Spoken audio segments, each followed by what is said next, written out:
arana amafaranga y'igitugu ntago tuyemera.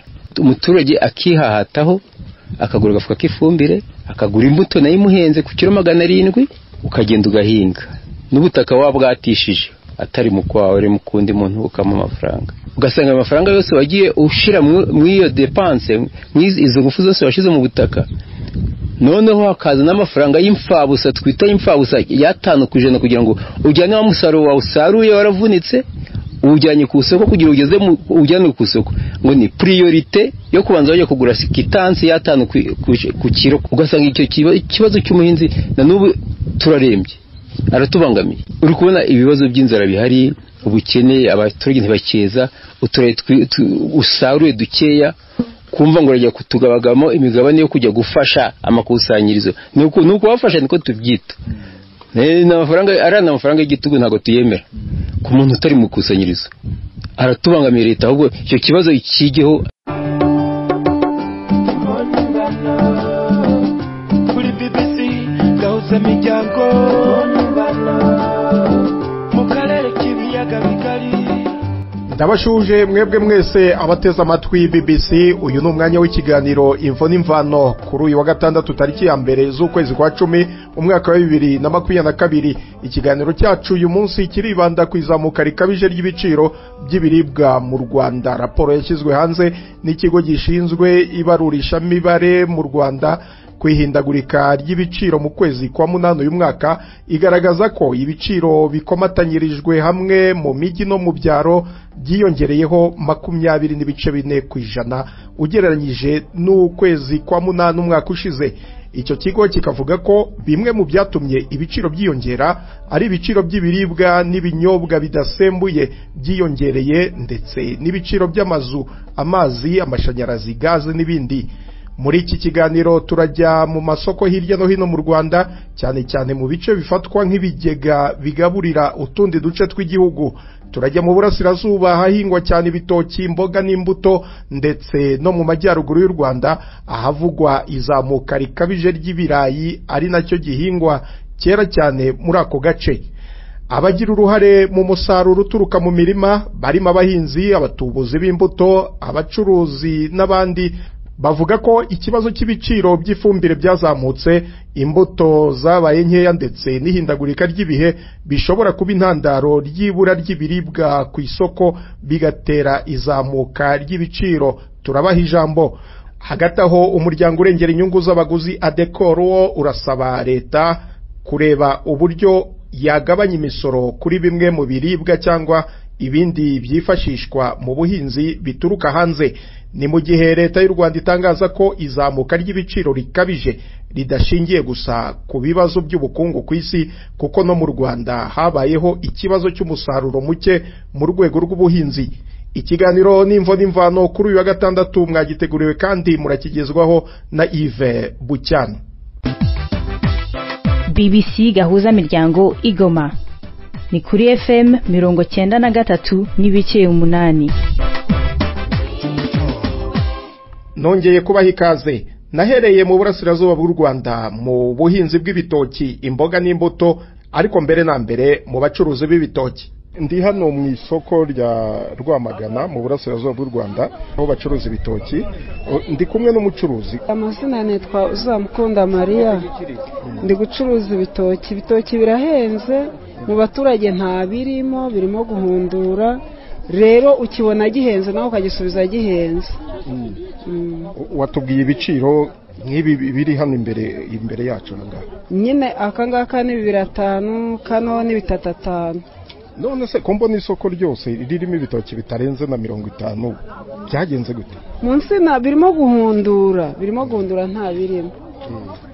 Kiza gihenze, ugikuye munsi na akizana gihenze naho ukagicuruza uhenze.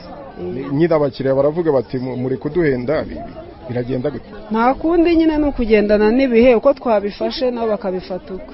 Ubu se n'utu twonyine uri gucuruza urahita witahira?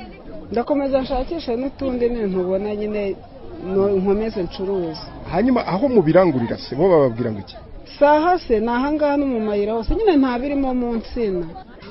Wowe witwa nde? Nje nitwa Kabahiri. Ucuruza ibitoki hano Rwamagana. Ibyawe ni bihe? ibyanjye ni ibi ni ari bibiri gusa bimwe mba nabigurishije ariko ngo byaranabuze iki ni igihe cyabyo cyo kubura guhera mu kwezi kwa 9 kugeza mu kwa 11 ibitoki bikunda kubura. Ubwo hari aho bihurira n'izamuka ry'ibiciro? Nabyo birazamuka nyine bitewe n'igihe cyabyo ko bigira gahunda y'isizeni. Isizeni y'ibitoki nayo biba yararangiye. Ubu se umuntu yakwizera ko igiciro cy'ibitoki cyazagabanuka kigasubira hasi nk'uko byari bimeze mbere? Igiciro cy'ibitoki ni ukuvuga ngo bigabanuka mu mpeshyi guhera mu kwezi kwa 6 kugeza mu kwa 8 niyo sizeni y'ibitoki nibwo igiciro kigabanuka. Nibwo kigabanuka naho ubu bigiye kuzamuka ku buryo ibiciro cyabyo bunacyo kigeze kuri 300 muri butike. Hanyuma hano ku isoko ikiro hano tugurisha 2.5 ariko twebwe turatigira ntago turangura ku biro. Muraranguza? Turagura igitoki cyose umuturage nk'umukiriya ije kugura muravugana hanyuma mwakumvikana gaterura igitoki. Mwebwe nk'abacuruzi iyi soko rimeze gutya ibiciro biri hejuru cyane mwe bibagiraho ingaruka zimeze gute? Turahomba kuko umuturage niba naranguye igitoki yenda 5,000 cyangwa 6 ubwo urumva hejuru niba naranguye 6 nkamubwira ngo igitoki ni 8,000 ubwo urumva mbangira ngo tugire aho duhurira niba mvuze 8 hari n'ugenda atagushubije ubwo urumva ko umuturage aba yumva ko igiciro kiri hejuru. Wowe uri umuguzi waje kugura ibitoki? Ngewe amazina yanjye banyitaniye Twizera Teofili nkaba mu karere ka Rwamagana. Ubwo nanjye ibitoki byo birahenze cyane kuko waje kugura hano ku isoko? Naje hano kugura hano ku isoko. Ikiro usanze arangaye? Oya babifungira kunuza babifungira ku mifungo mu isoko mo imbere hariyo. Biterwa nuko ufite ku mufuka hari igihe ubu ufite nk'amafaranga menshi ufite nk'amafaranga menshi nk'ibihumbi 2,500 cyangwa 3,500 hano urakibona ariko iyo ufite ubushobozi buke nyine nawe urabyumva ugomba gukoresha uko ubushobozi bwawe bungana kuko ntago wakipasa muremure hari abakire hari n'abakene ubwo mbese ukora uko ushoboje. Wowe uragura ibiro bingahe? Uri kugura ibiro bingahe? Ugomba gushakamo nk'icya 2,500 cyangwa nk'icya 2 nuko ariko ibitoke byarabuze. Mvuye mu isoko rya Rwamagana nagiye gushaka abahinzi nganira nabo ku bigendanye n'izamuka ry'ibiciro. Nitwa Sengirankaho Toneste ntuye mu karere ka Rwamagana mu mudugudu wa Kadasumbwa. Ndi umuhinzi mpinga urutoki nkahinga ibigori n'ibishyimbo ndetse ngahinga n'ibirayi. Hano mu Burasirazuba ubundi tumenyereye ko hava ibitoki bigemurira i Kigali bigemurira utundi turere. Tuzi ko hari ikibazo cy'ibiciro bihanitse ubu ngubu ku isoko. Ku isoko ibitoki ubu birahenze kubera ko twabanje guhura n'icyorezo cy'uburwayi bwa kirabiranya ariko ubu ngubu urabona aho imvura igwiriye insina zirimo ziragenda zigaruka ibitoki nabwo bikaboneka ariko ugereranije umusaruro cyari mukeya. Ibitoki urabona ku isoko birahenze. Igitoki kiragura kiza gifite nk'ibiro nka 70 kiri hagati y'ibihumbi 12 na 15. Ntabwo kitagabanuka no mu minsi ishize niko byari bimeze?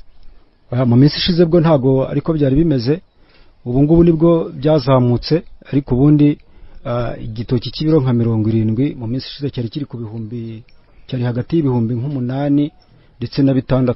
None wowe nk'umuhinzi umuntu aguriye mu murima ngira ngo nibyo biba bihendutse?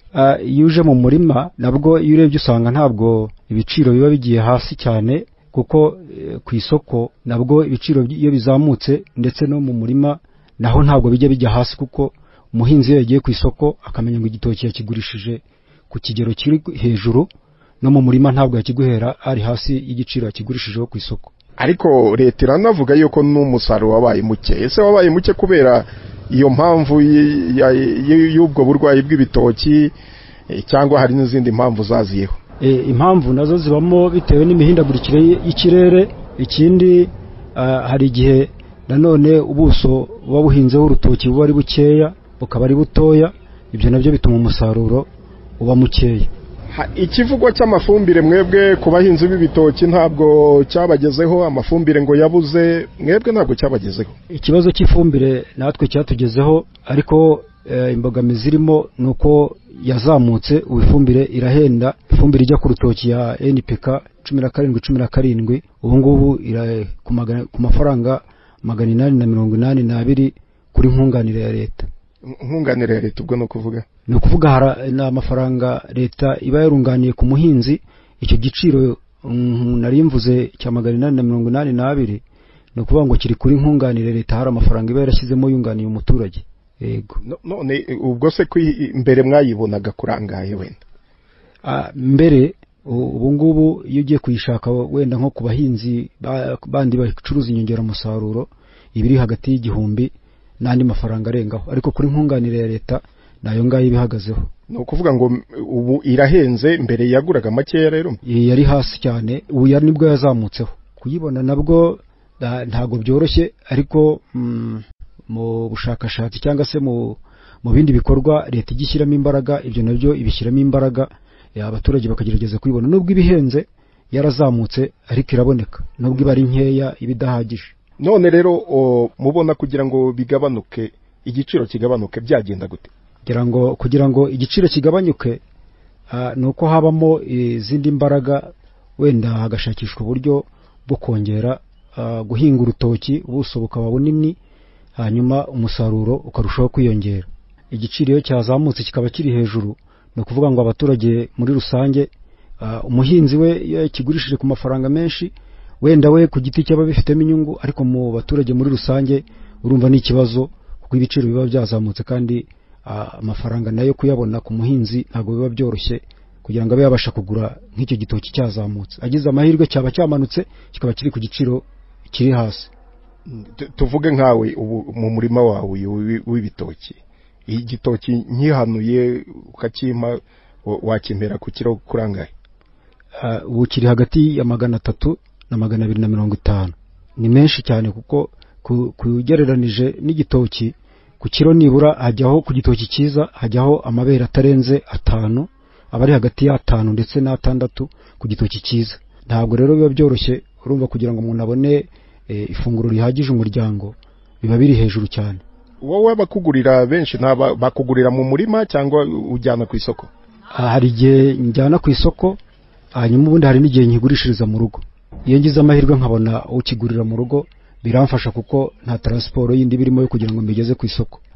Nk'umuhinzi icyakorwa nuko nibura tugize amahirwe ifumbire ikongera ikagabanuka ikajya ku biciro biri hasi, nibura buri muturage wese cyangwa se buri muhinzi akabasha kuyibona ku giciro kiri hasi itazamutse cyane.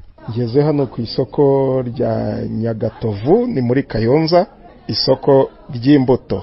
Ndaganira n'umucuruzi w'imbuto, uratubwira uko bimeze hano? Murakoze, nitwa Uwamahoro Winnie, ndi umucuruzi w'imbuto.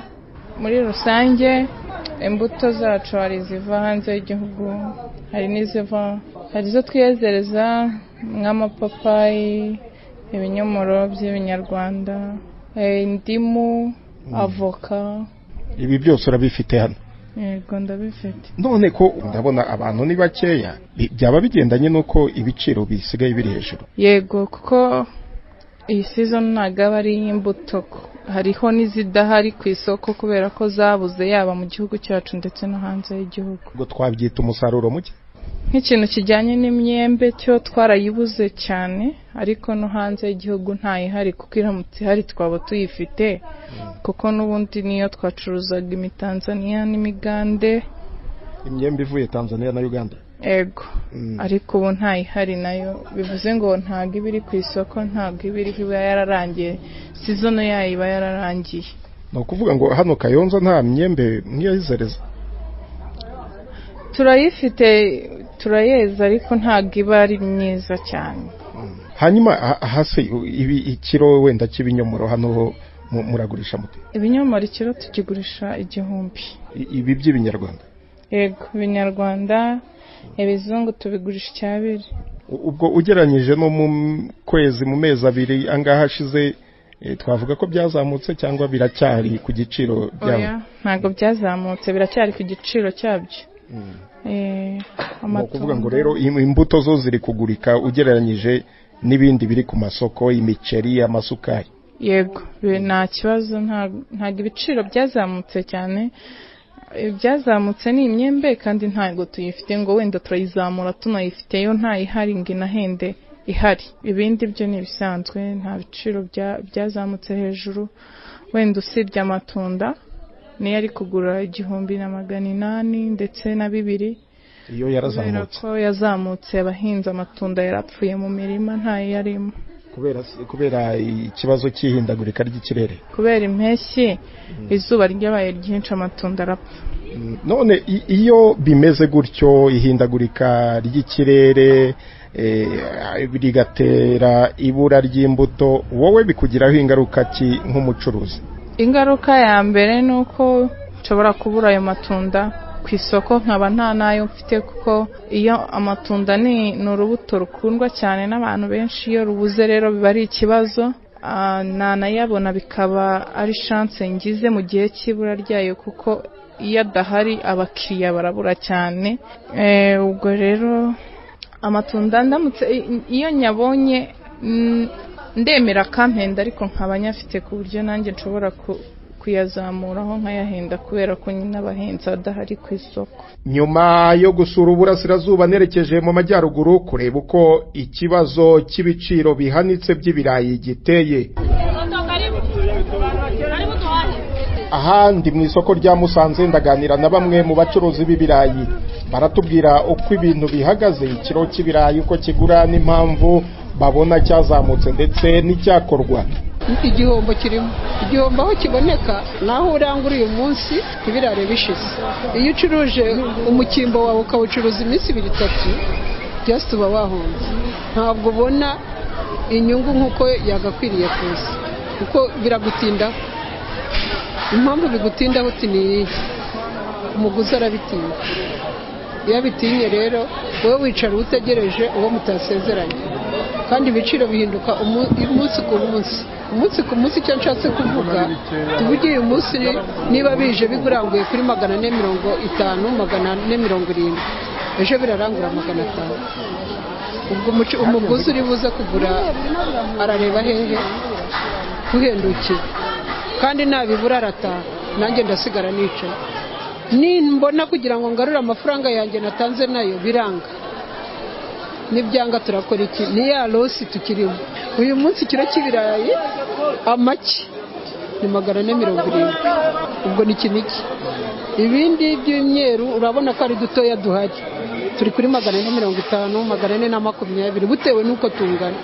Impamvu ni umuhinzi, kandi umuhinzi nawe ntabwo yakorera mu gihombo. Hari byinshi atakaza no gutegereza ikintu azagaruka ngo abashe kubona ayo yashoye nawe akibona inyungu, nabo barahomba. Imiti irahenda, imbuto irahenda, n'umukozi none. Iyo umuntu akora abashaka inyungu, iyo utayibonye ucika intege. Mu bintu byose wakora, wakorera leta, wikorera, wakora iki, iyo nta nyungu ucika intege, byazagira ingaruka nyinshi cyane. Ibi twabyita ko ari inzara. Urumva inzara itariho, irahari, n'ubu ngubu irahari. Niba umuturage yari asanzwe ahaha ikiro cy'ibirayi kuri 200, kikaba kigeze kuri 500, indobanure 600, ikiro cy'ibijumba nacyo tukigeho. Niba ikiro cy'ibijumba cyaraguraga amafaranga 100, kikaba kiri kugura 350, urumva umuturage ari hehe? Ari mu gihombo, ari mu nzara. Hari uvuga ati jewe nkumbuye ikirayi kandi hano ari ku isoko ryabyo. Urumva atari igihombo kinakabije. Leta nidufashe, leta ikigomba kugira ni yinjire indani mu bahinzi, barebe ikibazo bafite. Icyo kibazo ni ikibafashamo, n'umuturage runaka azoroherwa kugira ngo abone icyo arya kiturutse ku isoko y'iwabo mu butaka bwabo bitamuhenze. Tureke kugira irari ry'ibirayi kandi tubihinga, ntabwo ari inyama, ariko kiritirirwa inyama. Ikirayi kirarya umugabo kigasiba uwundi. Umukiriya araza namubwira amafaranga nkeneye, agahita aca, haza undi nawe akagenda, ubwo wa wundi wiyemeje guhaha bya birayi nuko hari uko ahagaze ku mufuka, udafite rero arigendera akajya ku byoroheje abashije kubona by'uwo munsi. Nawe urahageze muri iri soko, wabonye abakiriya baza ari bangahe? Hari abo wabonye? Ubwo rero mwe muri intumwa za rubanda, nanjye ndimo, nawe ubwawe uko urahaha urarya, ntabyo ukura mu mbuga, ntabyo ukura mu nzu, ni uguhaha. Ku isoko turahenze, ku isoko harahenze. Leta y'u Rwanda nidufashe, ifashe umuhinzi, ifashe igihe umucuruzi, ifashe n'umuturage. Ngaho wowe mama, uribaza ko ibi bishobora gutera inzara mu gihugu? Kuko nk'ubikiro cy'ibishyimbo ni 1,100 200, none ibijumba nabyo ku isoko byabaye 350, kandi ibijumba ku isoko nibo byaguraga make cyane, mbese nibyo biribwa byaguraga make. None ibijumba nabyo byaruriye, ibitoki nabyo byuriye, ibirayi, mbese ibintu by'imiceri, amakawunga. Ubwo nyine turasaba nk'ubuyobozi bwo hejuru bukatuvuganira, byibura umuceri, amakawunga bimanutse n'ibirayi byagabanyuka. Nibwo bwa mbere, kuko mu myaka ishize 2020, 2021 no muri korona ntabwo byazamutse, kandi aribwo abantu bahashe cyane kubera kiriya cyorezo, ariko ntabwo byazamutse ibirayi ku isoko. Ibirayi bya Kirundo ku isoko bimwe by'umweru, i Kigali babyita umweru mugufi, ni 410 na 420, biterwa nuko bingana. Hari ibindi birayi bita ku ruseke bituruka muri Nyabihu, biba bifitemo ibara mu imbere, ku isoko biri kugura 390.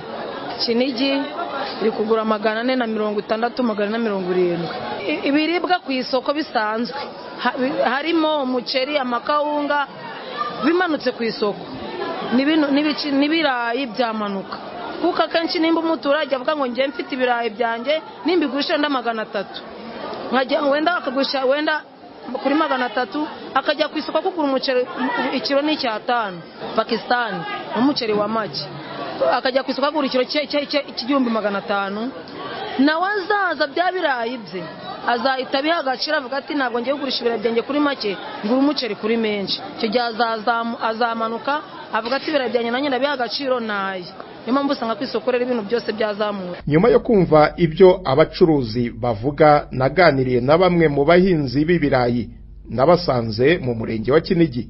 Nitwa Imana Emmanuel, uzwi ku izina Rwanda rya Yanke, kaba mpinga mu bwoko bw'ibirayi bwa Kinigi. Nitwa Imana Emmanuel, ndi umucuruzi, ndi n'umuhinzi. Ese wowe nubwo ubihinga ujya wisaguriraho ibyo kurya? Ibirayi kwisagura ibyo kurya birashoboka. Mu minsi ya mbere twasaguraga ibyo kurya ndetse byinshi, ariko ubu kubwo imirimo itangiye gusubira inyuma mu kwera n'imbuto zaduhenze n'amafumbire, ntabwo umuntu agipfa kwisagura ibyo kurya, kubera ko urushoro rusigaye ruratubana duke, kubera urushoro rwazamutse, ko dusigaye dushora amafaranga menshi cyane mu buhinzi. Hakaba n'igihe umuntu amafaranga yashoye abasha no guhomba ntayagezeho, akaba atanayasarura. Igiciro cy'ibirayi kiri hejuru cyane, wowe ubigurisha bikiri mu murima cyangwa ubyijyanira ku isoko? Ibirayi wenda kubigurisha tubivana mu murima nibyo dukora, kuko habaga igihe umuntu akuye izi modoka ziba zifite imihanda hano, tugakurira ku murima, twarangiza tukabipakira mu mifuka, twarangiza tukabijana i Kigali. Niyo mpamvu rero gusarura ujana mu rugo ntabwo bigishobotse, kuko iyo ujanye mu rugo ntabwo transport wayibona, ahubwo usarura avana ku murima uratwara ku isoko. Hari abavuga ko hari ikibazo cy'ifumbire, bamwe bakavuga ko yabuze, abandi bakavuga ko ihenze. Wowe ibyo kuri wowe biteye gute? Wenda ku kibazo cy'ifumbire, ifumbire mbere gari 150 ku kilo, ku buryo agafuka wenda katwaraga nk'ibihumbi nka 15 mbere, wenda tugitangira kwigishwa guhingisha ifumbire mvaruganda. Ariko tumaje kwimenyera tuyihingisha, ifumbire yarazamutse cyane. Ubu turi kugura ku fumbire agafuka k'ibiro 50 ibihumbi 41 ubwo urukumva rero kuri are cyangwa se kuri hegitari wenda hajaga ibiro bihinganye, wenda ukaba watezamo ibiro 500 by'ifumbire, ubu kuri urwo rugero nirwo tugezeho, kandi mbere ubutaka bukiri bwiza twatezaga wenda nk'ibiro 200 kuri hegitari, ariko ubu kubera ubutaka busa nk'ubu bumaze kwangirizwa n'ifumbire, noneho kuri hegitari dusiga turatezaho hafi ibiro 500. Bwana Nsabimana, wowe urabivugaho iki? Ikibazo ko giteye mu by'ukuri ifumbire twayiguraga ku mafaranga make, ariko ubu ngubu tugendeye ko buno biciro bihagaze by'amafumbire, amafumbire yariyongereye, bituma no guhinga abahinzi bamwe barabigize umwuga bagenda bacika intege bakananirwa, kuko amafumbire yariyongereye, imbuto irahenda y'ibirayi n'imbuto nziza zijyanye n'igihe nazo zirabura. Ikibazo c'imbuto byarahenze cyane, imbuto ubu dusigaje turaje kuzibaza mu bigega ibi bitubura bakaduca amafaranga gatari munsi y'igihumbi. Hari ibyo vitamini, hari n'ibyo bita prebase, bikurikije n'umurimo wawe uko ufite ari mwiza, ugura quantité y'imbuto ukurikije uko umurimo wawe umeze. Rero tugasaba wenda nka leta kuba yatworohereza, kuba yatugabanyiriza ku mafumbire, ikaba yabasha gushora imari muri ibi bigo bitubura, kugira ngo umuhinzi wese abe yabasha gutera imbere biturutse ku nama twagirwa na leta. BBC gahuza miryango i Bukavu ni kuri FM 102.2. Wavuze ngo guhinga ibirayi bisigaye bisaba igishoro cyinshi, igishoro kinini, ku buryo bamwe ngo banabiretse bakihingira ibindi. Guhinga neza washoye amafumbire menshi, washoye n'imbuto nzima, uri kubasha gukuramo wejeje neza toni wenda 20 kuri hegitari. Ubwo ni umuhanga cyangwa akaba yahinze ibibara, akaba yarabyiseho mu miti, agafumbirira igihe, agaterera umuti igihe. Noneho utabikora gutyo ukaba wabasha kujana munsi ya toni 10, kandi uba warashoye amafaranga menshi. Noneho bikazana ibihombo, bya bihombo bigatuma abantu baje no muri banki, muri yama banki, noneho nabo bakabasha kugira ute, bakabasha gusa nk'abayambuye kandi bitarabaturutseho. Ubwo rero turi gusaba leta ko yatugabanyiriza ku mafumbire, ikigisha abaturage ukuntu bahinga imirima bayirajije, kuko yirajije ugashiramo inga wenda zikagufumbirira, wenda ugahinga mu mwaka muri mwe ugakora rotasiyo. Ibyo bintu bituma umuntu abasha kweza.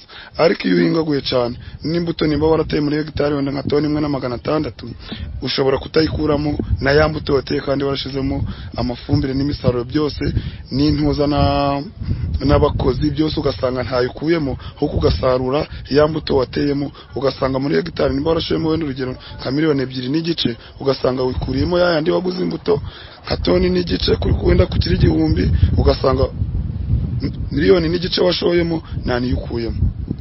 Ubwo rero bikadutera imbogamizi, nk'abandi kuvuga nti wenda leta iby'ibirayi yakagombye kubikurikirana cyane, igatera umuhinzi imbaraga, ikaba yamufasha no kumuha abagoronome babasha kumwigisha guhinga no kuraza, buryo twaje dukora rotasiyo y'imyaka. Nk'ubu njewe nahingaga wenda hegitari wenda 2, ariko ubu ku gishoro canje nahingishaga, hari igihe nigeze gushora wenda 7 million, nsarura 1.5 million.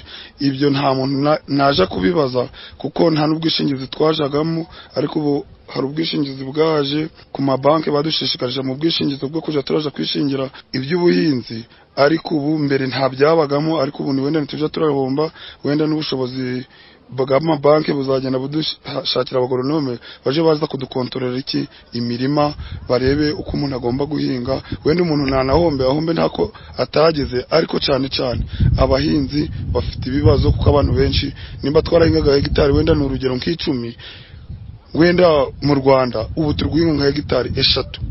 Kubera iki? Kubera ibihombo. Nje n'urugero ntanze, ntago nzi wenda urugero rw'abantu bahinga bose, ariko urugero rw'abantu bagenda beza ni abantu babashije guhinga ahantu barajije. Ikintu mbona cyakorwa nkuba ari nk'ibishobotse, ifumbire ikaboneka ku giciro kiri hasi, imiti ikaboneka ku giciro kiri hasi, twahinga ibintu bigasubira nkuko byari biri. Ariko bitewe nuko ubutaka buno burimo buragenda buhenda, ifumbire irimo irahenda, imiti zirimo irahenda, nta kabuza kitatuma ibirayi bizamuka, binagomba kuzamuka bitewe n'icyo kibazo. Imiti nayo irahenze, kuko nk'ubu ikiro twakiguraga 3,000, ariko ubu ni 5,600, kandi twarakiguraga 3,000. urumva ko nacyo cyarazamutse bwikube. Ikirayi dusigaye tugishora amafaranga menshi cyane ku buryo mbese buno ikirayi giye gusigara kirayi n'umuntu ufite ubushobozi. Abantu bamwe babijagamo badafite imbaraga bamanitse amaboko. Ni bwa mbere kiro kiguze 500 n'inaho abanyakigali bari kuza kubifata kuri 520. Iyo bari kubijana ntago tuhaza. Kuba ufite imodoka yuzuye tone 500 cyangwa se tone 5 kuzamura, abanyakigali bari kuguhamagara bakaza kubyifatira inaha mu Kinigi. Ibivugwa kwibura cyangwa se igabanuka ry'imbuto y'ibirayi byo nabiganiriye na bamwe mu batubuzi b'imbuto z'ibirayi. Ese haraho bihurira n'izamuka rikabije ry'ibiciro by'ibirayi? Amazina yanjye nitwa Nzabarinda Isaac, ntuye mu kagari ka Kaguhu, umurenge wa Kinigi, umudugudu wa Rugeshi. Imirimo nkora ya buri munsi nkora ubutubuzi bw'imbuto z'ibirayi, ariko mbereye hano muri iyi nzu yabugenewe mu ndimi z'amahanga bayita greenhouse.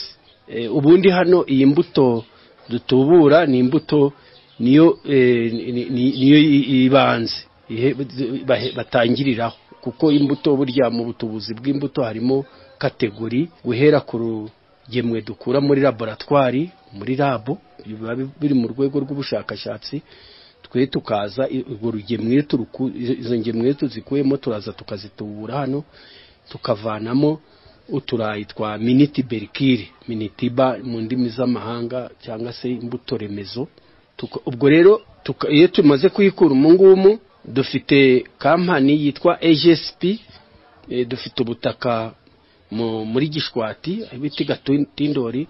Izo mbuto turazifata tukazijanayo, turi mu ihuriro ry'abatubuzi b'imbuto bafite izi za greenhouse, kugira ngo tubone imbuto iyo bita prebasique.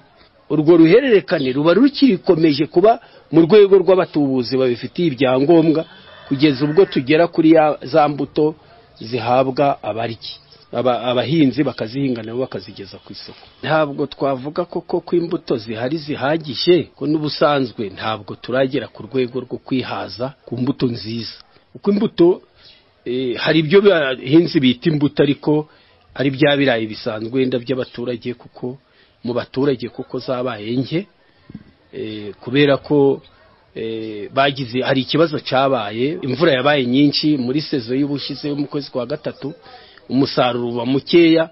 Imbuto koko zuri uburyo bubiri, hari imbuto abahinzi baba bibikiye ubwabo baziteganyiriza kugira ngo nabo bazazihinge bazita imbuto, ariko hari n'imbuto ziri mu butubuzi. Imbuto rero zo mu butubuzi zo n'ubusanzwe ntabwo turagira izihagije ku buryo dushobora guhaza isoko ryose, ariko procedure turimo niyo kugira ngo tugere ku bwihaze. Ariyo mpamvu kuri izi za green naho ngaho mu baturage rero, kubera ko seze yo mu kwezi kwa gatatu imvura yabaye nyinshi, umusaruro ukaba muke, byatumye imbuto ya yindi bifashishaga iba nkeya. Kubushize bari bayifite ari nyinshi, igiciro cyo bayigurisha kuri 200, abenshi basa nkaho bacitse intege. Ubu ngubu rero yabaye nke, ariko ku batubuzi bo basanzwe batubura mu by'ukuri imbuto mu bigega zirimo. Simvuga ko zihagije, kuko zimwe ziri ku biciro koko byo hejuru ugereranije nuko byari biri imbere. Kuvuga rero ko imbuto ari nke ntabwo twavuga ko tuzifite zihagije, twaba tubeshe. Wari ubikomojeho uti koko ntituragira ubushobozi buhagije bwo guhaza abahinzi, haracyabura iki? Icya mbere hari umubare w'abatubuzi baba bafite ibyangombwa ariko badakora, bakaba bafite ibyangombwa by'ubutubuzi ariko hagakora bake. Nk'izi greenhouse dufite aha ngaha hari iziba ziri aho zitari gukora. Icyo duharanira rero ni ukugira ngo bose bagerageze gukora. Ni nayo mpamvu hashyizweho sosiyete yabo batubuzi kugira ngo bafite za greenhouse, kugira ngo ya mbuto remezo dutangiriraho zibe nyinshi. Uvuze ko igiciro cy'imbuto kiri hejuru, ubu igiciro nangahe ku buryo kitakwigonderwa na buri muhinzi wakenera imbuto? Mu biciro bisanzwe by'imbuto nziza, ubundi nkuko nababwiye muri za kategori zigize imbuto, ndahera kuri uru rwego nje nkoraho. turayibonye twa miniti berikire karayi kamwe tukagurisha amafaranga 80 kubera ko harimo nkunganire ya leta. Vitoropora twagombye kuyigura muri rabu amafaranga 230 ariko bayiduhera ku 115 twakarayi tukagurisha amafaranga 80. Ako rero ku giciro nta cyahindutse. Icya kabiri prebase yavuye aho ngaho igura amafaranga 810 nta cyahindutse ku giciro. Hariyo bita base igura amafaranga 650 noneho akaba na certifiye igura amafaranga 510. Ibyo biciro ntabwo byigeze bihinduka. Ariko iyo ufashe na za mbuto za zindi zari ziri mu baturage bari basanzwe bazifite ubu zarazamutse zigura 700. Ibi biciro byacu rero twari dusanzwe dukoresha mu mbuto nziza ntabwo byigeze bizamuka nubwo wenda zidahagije cyane ngo zishobore kuhaza isoko. Abahinzi rero hari igihe bifuza za mbuto zo muri rwa rwego kandi ziri mu rwego rw'abatubuzi zigomba guhabwa abatubuzi kuko bo bazihinze abenshi bahita bazijana ku isoko bakaja kuzirya kandi iyo turi imbuto nyine turayibura hakavuka ikibazo. Ariko ibyo biciro byumvikane ko bitakwigonderwa na buri muturage. Ibyo ni iby'umutubuzi ariko ubu ni imbuto y'umuturage isanzwe inayo biri kuri 600-700. Ibyo se usanga hari aho bihurira no kuba igiciro cy'ibirayi cyarazamutse mu buryo bukabije. Igiciro cy'ibirayi kuzamuka bikabije harimo impamvu imwe nemera. Icyambere irajana n'ibyabereye mu butaka. Imvura yabaye nyinshi muri sezi yo mu kwezi kwa gatatu umusaruro uragabanuka kuba muke. Imvura yabaye nyinshi rero ntaco wagikoraho. Nta nundi muntu wagira icyo agikoraho kuko ibirayi iyo imvura ibaye nyinshi ikarenzuza ibirayi biba bitoya umusaruro abahinzi bagahomba. Na sezo yakurikiyeho nayo ntabwo yatanze umusaruro neza. Ubu ngubu ubona ko nk'ibirayi byo kurya ku isoko biri ku mafaranga ino hafi 400. Nubwa mbere biba kubera iki? Kubera ko mu kwezi kwa gatanu no kwa gatandatu no kwa karindwi abari muri sezo y'izuba ntabwo abahinzi icyo gihe bahinga kuko uhinze n'ababihinze duke tubone ko two turi kugura 400 babyita kwizirika y'igisasu ni nko gufora kuko uri gutekereza imvura izagwa cyangwa ntigo guteganye ko imvura izagwa mu ikirero mu izuba urumva ko ni nko kugerageza amahirwe. Abantu batinya gushoramo amafaranga rero niyo mpamvu ku kwezi kwa 9 usanzwe kudutera ikibazo mu kubura k'umusaruro ku isoko. Nibihe bibazo muhura nabyo mu butubuzi bw'imbuto y'ibirayi ku buryo mwabihuza n'izamuka ry'ibiciro by'ibirayi ku isoko? Ibibazo duhura nabyo mu butubuzi bw'ibirayi icyambere twavuze abatubuzi benshi bafite ibyangombwa ariko batarimo mwuga badakora kuko bose bakoze imbuto yaboneka ku bwinshi ariko hakora bake. Hari n'abafite za green house nazo zidakora nabo bakaba bazifite zidakora. Cyo nacyo ni ikindi kibazo. Ikindi kibazo dufite nuko iriya ntambara yo muri Ukraine na COVID byatumye nyine kubera ikibazo kijanye na essence byatumye ifumbire itumbagira kuko birumvikana ntabwo hano iwacu mu Rwanda dufite uruganda rwo kuyikora kuko iva hanze yavuye ku mafaranga hafi 500 igera ku mafaranga 880. So nacyo ni ikibazo gituma rimwe na rimwe haba ubwo hari ababona bihenze ntibashobore kugira. Urebye iby'umuhinzi ashora mu buhinzi ubaze ifumbire y'imborera n'ibindi ni byinshi cyane. Icyakorwa ku ruhande rw'abatubura ni uko umubare w'abatubuzi ugomba kwiyongera kandi bagakora tukabamo benshi kuko inzira zose zarateguwe. Sosiyete zirahari z'abahinzi nk'iyo kampani EGS pirahari kandi yiteguye kugurira abo batubuzi kuko ikibazo bari bafite mbere cyari icy'isoko ariko ubu tumara kuzibona ko babonye ikazifata ikazigurira uwo musaruro ikaja kuzihinga. Urumva rero ko igikenewe ni uko tubamo turi benshi. Ibiganiro bya BBC gahuza miryango mukunda nk'amakuru imvo n'imvano urunana ikiganiro cy'abagore cyangwa abaza muganga ubu biraboneka kuri podcast. Jya kuri bbcgahuza.com maze ushake ahari podcast. Amakuru yose yuko podcast ikora nuko wayishyira muri telefone yawe byose urabihasanga. hagati aho ariko hari n'ababona ko aho ruzingiye ari ku makusanyirizo y'ibirayi. Bamwe mu bahinzi b'ibirayi barinubira cyane imikorere y'amakusanyirizo, bakabona ko afite ukuboko kunini mu izamuka ry'ibiciro. Giye nitwe Twagereza bondo umuhinzi w'ibirayi, ikibazo kiba gihari nuko usanga amafaranga 5% umuhinzi wihingiye ibirayi bye byaramuvunnye, usanga ajyana amafaranga mu kusanyirizo kandi nta ruhare afite mu kusanyirizo. Usanga ari ikibazo kibogamiye abaturage benshi cyane, kandi nibo benshi. Abari mu kusanyirizo usanga ari bakeya, nimba ikusanyirizo rifite abahinzi 100 cyangwa 200, abahinzi b'iruhande barengana n'igihumbi. Nkawe kuki utari mu makusanyirizo? Kuba narimo nabonye mu kusanyirizo hari uburyo bwinshi. Hari igihe umuntu ajya mu kusanyirizo ari kugira ngo wenda igiye mutangira mitiweli. Turi mu makoperative menshi, ayo makoperative menshi rero adutangira mitiweli, bityo rero ugasanga ni nitire kumva ngo ndajya mu kusanyirizo kandi mfite amfitiye akamaro antangira mitiweli, bigatuma numva kujya amatari ngombwa. Ubwo se ayatanu abangamiye nkobo ifumbire irahenze, kugura agafuka k'ifumbire hari benshi badahinga guteza kw'abahinzi bananirwa kugura ifumbire.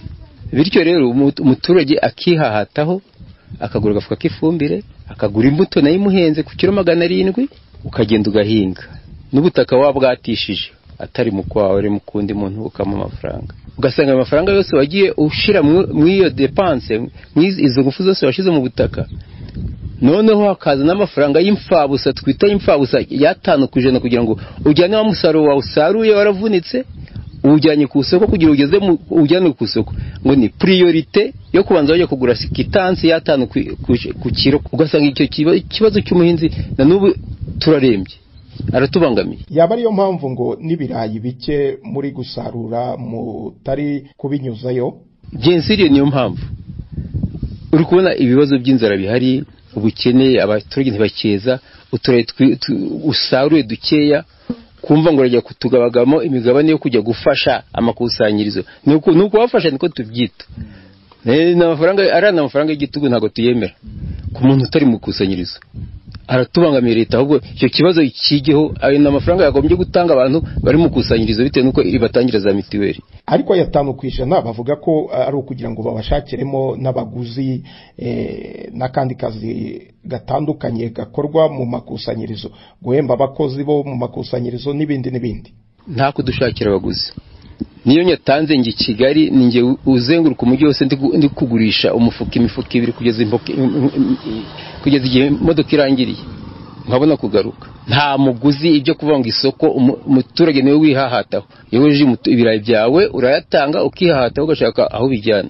None se mwumva hakorwa iki? N'ubuvugizi kuri leta kugira ngo ayo mafaranga ku baturage bayadukurireho ko twe ntacyo tumariye ku bahinzi bigenga. Niho usanga na rimwe usanga wejeje ibirayi, hari n'ibindi byo bashizeho ngo abakarani kugira ngo imodoka yawe ipakirwe, ikusanyirizo ngo nibyo rikohereza abakarani bo kugupakirira. Ibyo byose ni imbogamizi ziza ku muhinzi. Ugasanga wejeje umusaruro wawe kugira ngo ugeze mu modoka, nabyo bibaye ibibazo bikomeye cyane. Hanyuma se abakarani ntiwabishakira wowe? Reka da, ni itegeko ry'ikusanyirizo nturirimo. Ariko iyo wejeje umutungo wa ibirayi byawe, uhinga ibirayi ukabitera, byajya umunsi wo gusarurwa nta muntu wigeze agufasha, ariko umunsi wo gusarurwa ruba urugamba, bahita bazakabikontorora, bikontororwa ndikusanyirizo kandi utaririmo rwose. Ibyo bintu turasaba leta ngo ibidukize. Iyo wejeje ibirayi iruhande, ubwo kugira ngo imifuka igere mu modoka ni kontrol y'ikusanyirizo, ubona bakohereje abakarani, tubavuganye nabo, wahinze utabizi batabizi, twarumiwe. Nabibutsaga ko ikiganiro cy'imvo n'imvano mu gikurikira kuri FM Igoma ni Bukavu muri Republika Demokarasi ya Kongo, kuri Kisoro FM muri Uganda, kuri Facebook ya BBC Gahuza no kuri internet kuri bbcgahuza.com. Kuri icyo kibazo cy'amakusanyirizo twavuganye n'umuyobozi wungirije w'amakusanyirizo y'ibirayi mu gihugu, Bwana Uwamungu Charles. No kuvuga ngo umuhinzi arahinga kandi umuhinzi abari muri koperative. No kuvuga ngo abahinzi dufite bose bari muri koperative, mu makoperative atandukanye. Hano muri Musanze na makoperative 18 akusanya ibirayi.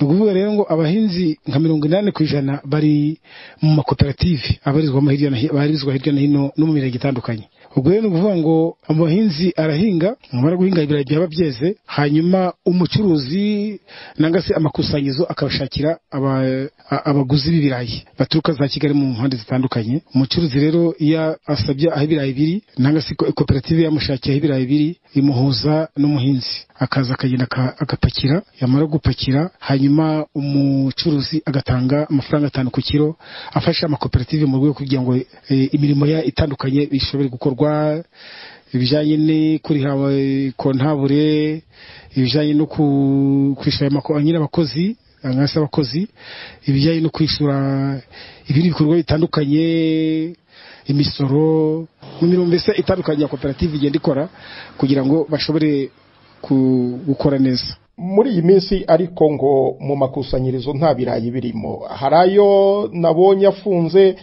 ahandi birayi n'ibike, byatewe n'iki?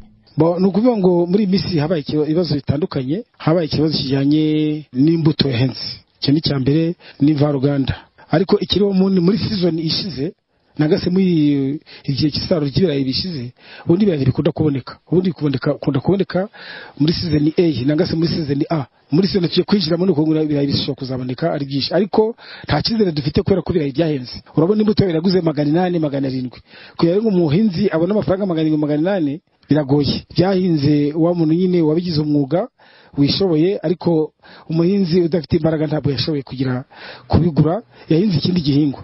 Niyo mpamvu tudafite cyizere ko imbuto nako ibirayi bitazaboneka ari byinshi, bizakomeza guhenda. Kereka tugize amahirwe nda ababihinze bakabona umusaruro mwinshi, nibwo igiciro cy'ibirayi gishoboka kugwa. Ubundi amabwiriza dufite ya Minicom nuko igihingwa cy'ibirayi uweje ibirayi wese yakombye kubinyuza ku makoperative. Urumva rero mu rwego kugira ngo twubake amakoperative kandi no kugira ngo abantu biyumvemo amakoperative, no muri ya gahunda kugira ngo tubashe abantu bashishikazwe no makoperative kugira ngo zabagira akamaro, ni mu rwego rero akenshi niko haraho makoperative bikora, ariko gahunda nuko umuturage agomba kugiza umusaruro we kuri koperative nanga se kwikusanyirizo. Hari abatarabyumva yende bitewe nuko ari amateka y'ubushize amakoperative ntabwo yagenze neza.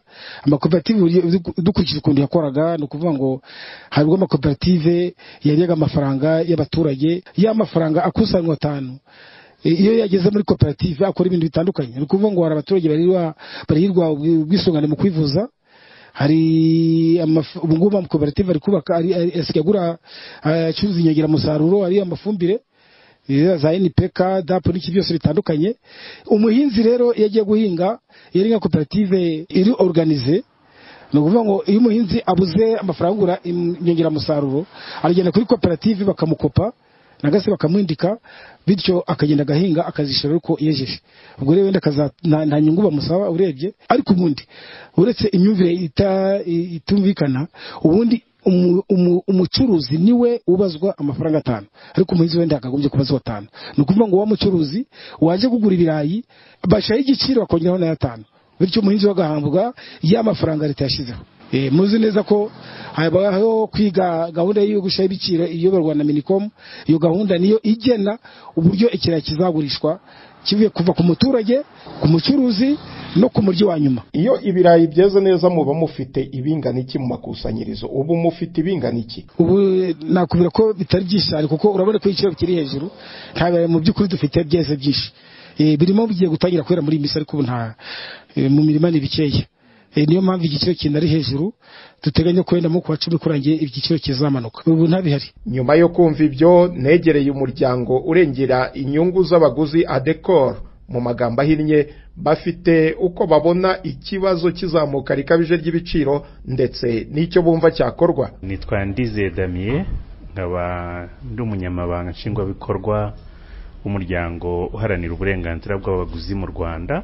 Turebye ibi byose biraturuka ku ngaruka z'icyorezo cya COVID-19 ndetse n'irantambara ya Ukraine, naho yateje ikibazo, itera icyuho cyane, kubera hari byinshi byaturukaga hanze cyane cyane muri Ukraine n'Uburusiya tutakibasha kubona, kandi nibyo byazibaga icyo cyuho. ubu rero ni nkaho igihugu kiri kugaragara uko kifite. Ubu ibikomoka mu gihugu imbere ni nkaho twese abaturage twese ari byo turwanira ku isoko, noneho bikaba bike bigatuma ibiciro ku isoko bizamuka. Cyane cyane nk'ibirayi, byagaragaye ko ibirayi byaduze cyane. Ubu ngubu ibirayi bigeze ku mafaranga 550 mu mujyi wa Kigali, n'abahinzi ubwabo babihinga nabo ntibakibirya kuko barahinga bahingira isoko, barashaka ifaranga cyane kurusha ko babirya.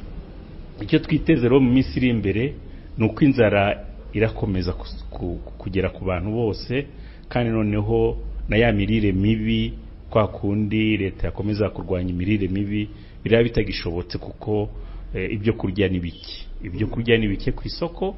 Sinzi icyakorwa, turasaba ko leta yagira ikikora cyane cyane kuba n'abaturage ubu ngubu nta cyizere bafite ko bashobora kubona ifumbire kugira ngo babashe guhinga, noneho kugira ngo babone umusaruro uhagije, ndetse n'imbuto zikaba zitabasha kuboneka ku buryo buhagije. Ibikoresho bikoreshwa mu buhinzi, ibyo batwaramo nabyo byaragabanyutse. Ibyo byose bigatuma haza ingaruka zo kugira ngo igiciro kizamuke ku isoko.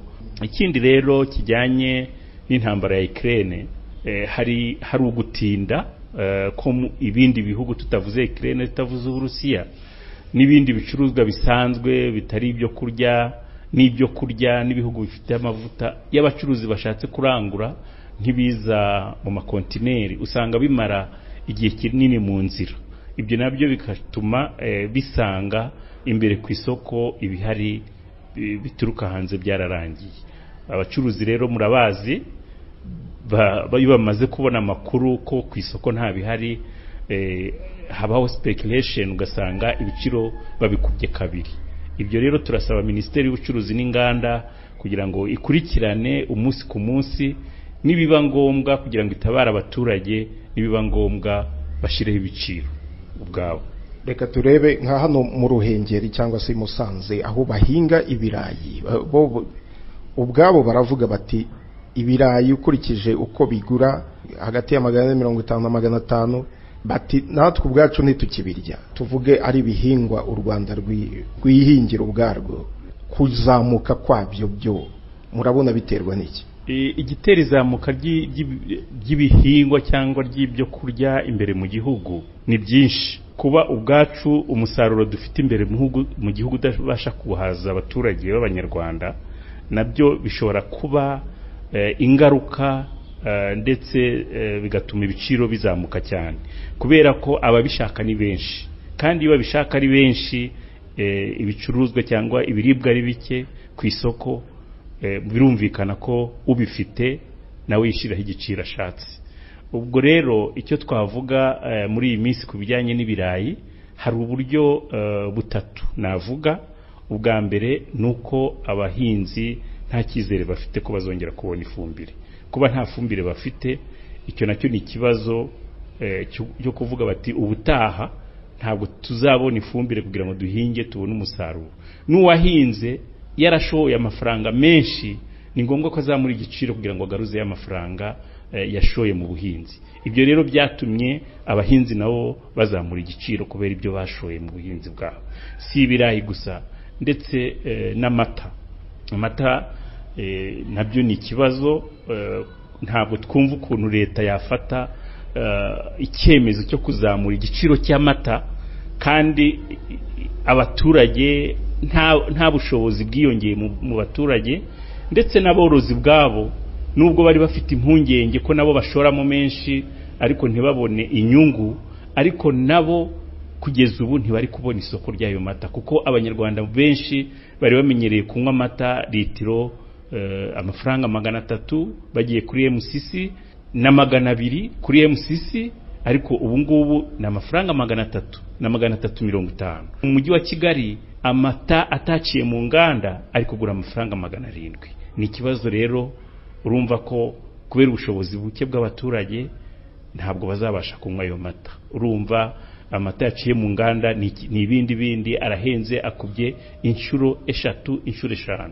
Ni ikibazo rero ku banywi b'amata. Icyasabwa rero nuko leta yakwirinda kuzamura ibiciro muri ibi bihe bibi turimo, ibihe bikomeye by'izamuka rikabije ry'ibiciro ku isoko. Leta ntiyakagombye kugira uruhare narwe ishyiraho ibiciro ku biribwa. Hari igitekerezo waba ufite kuri iki kiganiro? Twandikire kuri info@bbc.co.uk.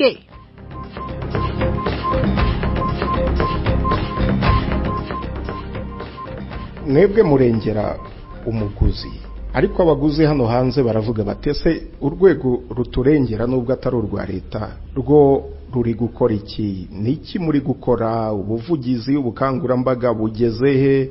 Ese murahura n'inzego zibishinzwe zo muri leta mukaganira iki? Ngira ngo aho niho abaturage banyotewe kumenya uko bimeze. Murakoze. Bujya kugira ngo ukore ubuvugizi no kuba wakoze ubushakashatsi. Ubu rero tumaze iminsi dukora ubushakashatsi tureba ibiciro ko bihagaze ku isoko, ndetse tureba n'ingaruka ziri mu buhinzi, ingaruka zijyanye na COVID-19, ingaruka zijyanye n'ibituruka hanze kubera intambara ya Ukraine. Ibyo byose twarimo tureba n'amategeko imbere mu gihugu ajyanye n'ubuhinzi. Ese arakwiye? Ese nta cyahinduka kugira ngo bwa buhinzi dufite tubashe kwihaza mu biribwa? Ibyo rero tubirimo, kandi mu minsi iri imbere ubwo bushakashatsi tuzabushira ahagaragara, ndetse bwa buvugizi tuzaba dufite noneho fact ibigaragaza ko ubuvugizi koko bushingiye ku bushakashatsi bwakozwe. Iyo turebye mu bindi bihugu ku biciro bihagaze, nk'uko dukorana na bagenzi bacu mu bihugu duturanye muri East Africa, muri Afrika yose muri rusange, tureba ibiciro n'icyatumye ibiciro bizamuka. Icyakorwa rero nuko leta yakongera budget mu buhinzi, igashyira imbaraga mu buhinzi, ndetse n'urubyiruko bakiga ubuhinzi kugira ngo habeho ubuhinzi bushingiye ku ikoranabuhanga, twese twihaze mu biribwa ndetse turwanye inzara. Muri make kubizamuka ry'ibiciro mu Rwanda rwose rirenze kwemera, kandi buri muntu wese arabibona, ndetse na leta ubwayo irabibona. Niyo mpamvu dusaba leta nibiba ngombwa bagabanye n'imisoro ijyanye n'ibiribwa ku isoko. Ubundi leta ni umubyeyi, kandi umwana wawe ashonje urigomwa. Iyo umwana wawe ashonje urigomwa, ukamushakira ibyo kurya kugira ngo abeho, kugira ngo akure, kugira ngo agire ubuzima bwiza. Leta nk'umubyeyi rero hari henshi ishobora kuvana imisoro, mu bintu bitandukanye biri imbere mu gihugu n'ibituruka hanze, ariko ku bijyanye n'ibiribwa twebwe nk'abahagarariye inyungu z'abaguzi twumva babivanaho imisoro muri ibi bihe bibi turimo, kugira ngo tubashe kubibona ku bwinshi ndetse tuticwa n'inzara. Leta yo ihagaze he ku kibazo cy'izamuka rikabije ry'ibiciro? Mu ntangiriro z'iki cyumweru ubwo banki nkuru y'igihugu yamurikaga uko ifaranga n'ubukungu bw'igihugu buhagaze, guverineri wa banki nkuru John Rwangombwa yabikomojeho. Ikibazo gikomeye dufite nk'igihugu ariko nk'isi muri rusange ni ikibazo cy'izamuka ry'ibiciro ku masoko ari kiri hejuru cyane. Nkatwe mu Rwanda biraterwa n'ibintu bibiri by'ingenzi. Biraterwa n'ibicuruzwa dukura hanze byazamutse cyane bikomoka kuri peteroli, ibiribwa, ifumbire. Ibyo byose byarazamutse ku rwego mpuzamahanga. Ibyo bigatuma ibiciro ku masoko yacu hano nabyo bizamuka bikurikije ko ababikura hanze baba bizanye bihenze. Ikindi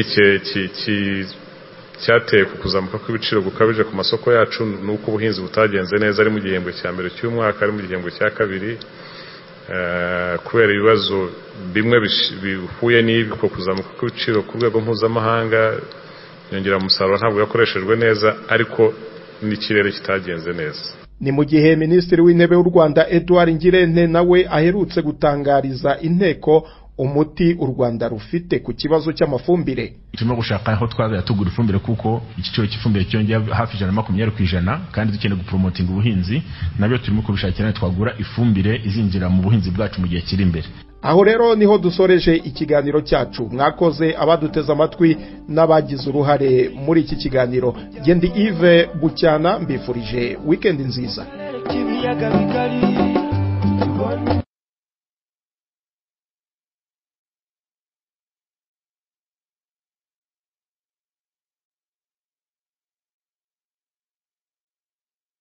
Burundi.